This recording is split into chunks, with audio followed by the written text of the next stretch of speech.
एक गांव में करोड़ी मल का अनाज का व्यापार था। वह गांव के किसानों से अनाज लेकर महंगे दामों में शहर में बेचता था। मेरे सिवा किसी को अनाज बेचने की सोचना भी मत। मैं ही तुम सबका भला करूंगा। आप तो अन्नदाता हैं सेठ जी, हम गरीब कहाँ जाएंगे। धीरे धीरे सेठ ने सबकी जमीन भी हथिया ली। इस काम में करोड़ी मल की सहायता उनका मुंह लगा नौकर भोंदू करता था, जो कम अक्ल तो था लेकिन गांव के लोगों को अपने मालिक के बल पर बड़ा परेशान किया करता था। अरे भोंदू, तू बचपन में पेड़ से गिर गया था ना, ऐसी चोट लगी कि तेरे बाबा का हार्ट फेल हो गया। मुझे क्या पता मालिक, आपने ही मुझे पाला है। मेरे माँ बाप भगवान सब आप ही हैं। इसीलिए तेरी मूर्खताओं के बाद भी तुझे नहीं निकालता। पर अब सावधान हो जा। अरे मालिक, आपके लिए जान भी दे दूंगा।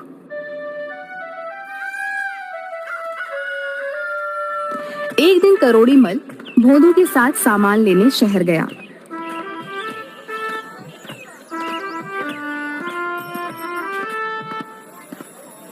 क्यों रे भोंदू, शाम हो गई है, हम लोग कहीं रास्ता भटक तो नहीं गए?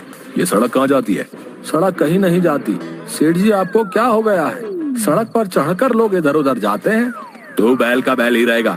किसी ऊंचे पेड़ पर चढ़कर देख, ये रास्ता कहाँ जाता है। सेठ की बात सुनकर भोंदू पेड़ पर चढ़ गया। उसे कुछ भी नजर नहीं आया।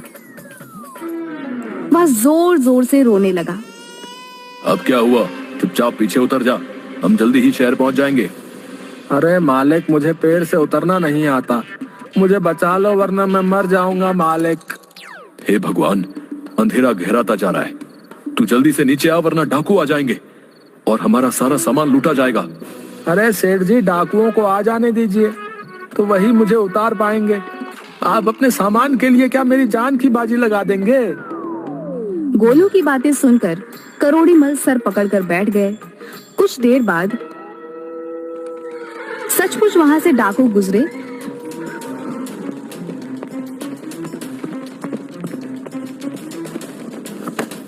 उन्होंने संजीदा राम को पूरी तरह से लूट लिया और भोंदू को पेड़ से नीचे उतारकर फेंक दिया। हाय मेरी कमर, मेरी कमर टूट गई। जब उतारना ही था तो धीरे से उतारते। चलिए सेठ जी, जल्दी से चलते हैं, अब डरने की कोई बात नहीं। सेठ अपनी किस्मत को कोसता हुआ वापस अपने घर आ गया।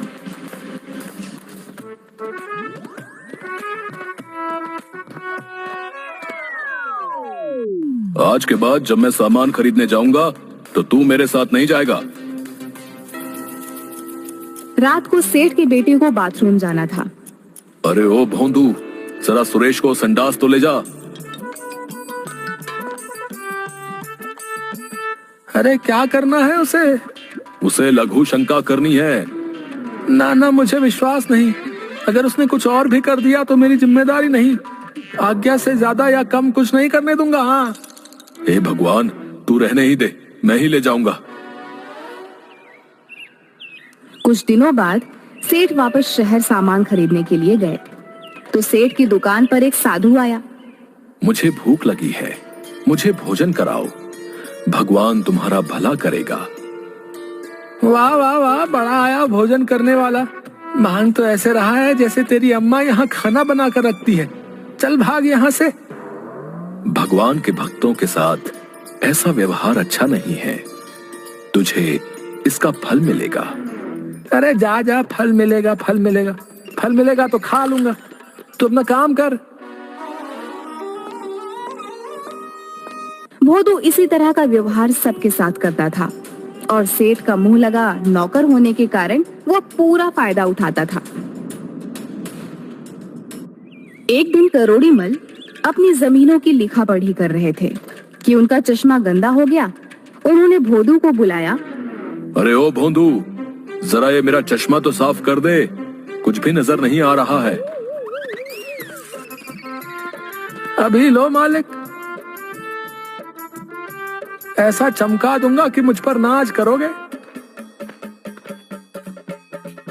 मालिक को खुश करने के लिए कमअक्ल भोंदू सोचने लगता है कि क्या किया जाए। तब इतना चमक रहा है कुछ भी चमकाना हो तो चूल्हे की राख से सूखा ही रगड़ देना चाहिए।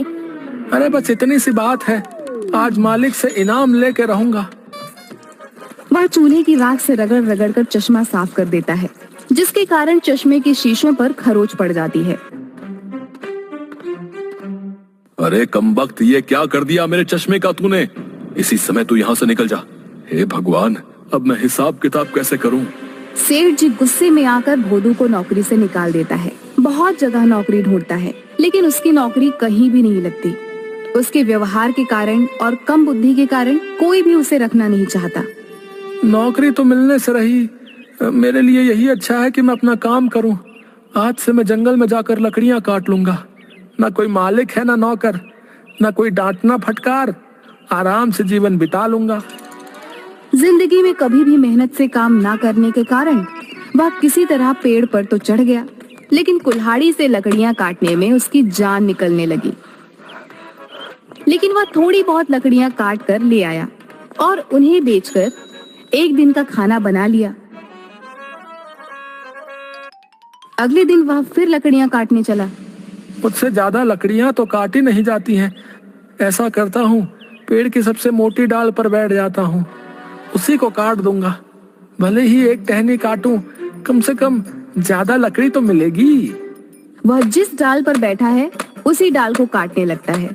तभी वहाँ से एक साधु गुजरता है और उसे इस तरह से डाल काटते हुए देखकर जोर से चिल्लाता है, अरे मूर्ख, पागल तो नहीं हो गया है? जिस डाल पर बैठा है उसी को काट रहा है। मरना चाहता है क्या? अभी नीचे गिरेगा। साधु की बात पूरी होने से पहले डाल टूट जाती है और भोदू सूखे पत्तों के ढेर पर गिर जाता है और मन ही मन सोचने लगता है, लगता है ये साधु बड़ा ही चमत्कारी है। इसे सब कुछ पहले से पता है। मुझे इसके ही पैर पकड़ लेने चाहिए, यही मेरी नैया पार करेगा। अरे भाई, क्या तुम कोई ज्योतिषी हो? तुम्हें मेरे गिरने का पता पहले ही कैसे चल गया? तुम महाज्ञानी हो, जरा दया करके मुझको बताओ कि मेरा भविष्य क्या है। भोदू की इतना कहते ही साधु समझ गया कि भोदू पूरी तरह से मूर्ख है। उसे याद आ गया कि इसी भोदू ने उसके साथ बुरा व्यवहार किया था।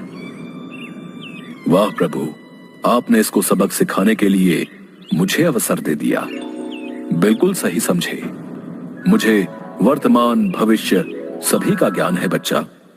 मेरी दिव्य दृष्टि बताती है कि तुम्हारी मौत तुम्हारा पीछा कर रही है। महाराज, ये आप क्या कह रहे हैं? मुझे कोई तो उपाय बताइए। बिना दान के ज्ञान नहीं दे सकता हूँ। तुम मुझे पैसे दो, मैं तुम्हें भविष्य का ज्ञान दूंगा।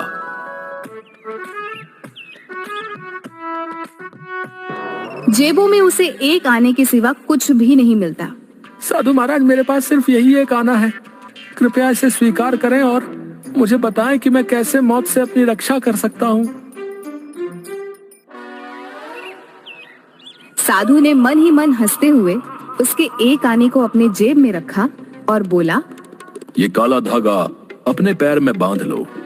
याद रखना, जब तक ये धागा तुम्हारे पैर में बंधा रहेगा तुम जीवित रहोगे, और जैसे ही ये धागा टूट गया तुम मर जाओगे।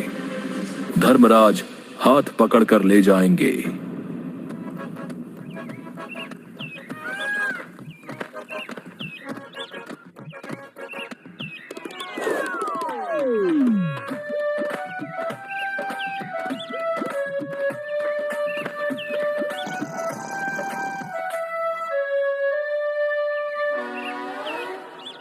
अजी, कुछ पैसे कमा कर लाओ। सुबह से घर में चूल्हा भी नहीं जला है। क्या हम लोगों को भूखा मारोगे? अरे भाग्यवान, मेरे पास ज्यादा समय नहीं है।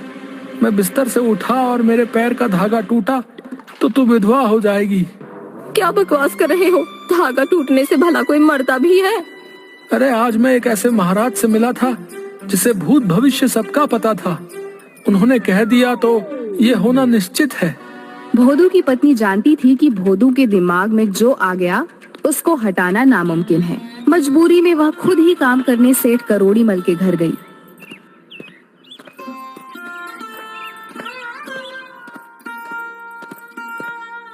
अरे क्या हाल है लाजो? भोंदू ठीक तो है? इतने दिन हो गए, काम मांगने भी नहीं आया। अजय क्या बताऊं। अरे क्या हाल है लाजो? भोंदू ठीक तो है? इतने दिन हो गए, काम मांगने भी नहीं आया। अजय क्या बताऊं, वो तो रोज ही कुछ नए नए नाटक करते हैं। आजकल उन्होंने पैर में एक धागा बांधा हुआ है। कहते हैं अगर धागा टूट गया तो वो मर जाएंगे। चल तू परेशान मत हो, मैं खुद तेरे घर चलता हूँ और उसे खींच कर ले आता हूँ। उस मूर्ख को मेरे सिवा कोई नहीं उठा सकता। करोड़ी मल भोंदू के घर पहुंचते हैं। घर में रोना धोना लगा होता है। आइए आइए सेठ साहब, देखिए ना भोंदू कह रहा है कि वो मर गया है। मैं बर्बाद हो गई, भरी जवानी में मर गया रे। हाय दैया, आप मर गए, अब क्रियाकर्म के पैसे कहाँ से आएंगे? ये क्या बकवास है? चुप रहो तुम। ये सब कैसे हो सकता है? वो तो मेरे सामने ही बैठा हुआ है। अरे भोंदू, तू क्या कर रहा है? सेठ साहब, जंगल में मैं एक बहुत बड़े साधु से मिला था। उसने मुझे पहले ही बता दिया था कि अगर ये काला धागा टूट गया तो मैं मर जाऊंगा। देखो ना, काला धागा टूट गया है। अब धर्मराज हाथ पकड़ कर ले जाएंगे। अरे पागल, जबकि सबके सामने जिंदा बैठा है तो मर कैसे गया? किसी ने तुझे बेवकूफ बनाया है। अब चल और काम कर। मैंने दूसरा चश्मा खरीद लिया है, चल अब उसको चमका दे। ये क्या कह रहे हैं मालिक? हम तो बाबा पर बहुत विश्वास करते हैं। मर गए तो मर गए, अब तो बस मेरे क्रियाकर्म का इंतजाम करिए। बाबा ने कहा था मरने पर धर्मराज हाथ पकड़ कर ले जाएंगे। अरे मरने के बाद तो धर्मराज के कोड़े खाने होंगे। दूसरा ये सब तुझे जला भी देंगे। जिंदा रहेगा तो मेरे साथ हवेली पर ऐश करेगा। पर धागा तो टूट गया है। रहेगा मूर्ख का मूर्ख। अरे जब तक यमराज लेने आए कुछ और बांध ले, उन्हें कैसे पता चलेगा? अरे ये देख, अपनी कजरी के गले में पड़ी काली रस्सी धागे से ज्यादा मोटी है। पर वो हमारी कजरी को ले गए तो? अरे यमराज हाथ पकड़ के ले जाते हैं, कजरी के हाथ ही नहीं है। बस दोनों बच गए। वाह वाह मालिक, आप हमें बचाए लिए। अरे लाजो, आज से ये रस्सी हमारे गले में बांध दे, हम जी जाएंगे और कजरी भी जिंदा रहेगी। लाजो कजरी की रस्सी भोंदू के गले में डाल देती है और करोड़ी मल उसकी मूर्खता पर हंसते हुए रस्सी पकड़कर उसे अपने घर ले जाते हैं।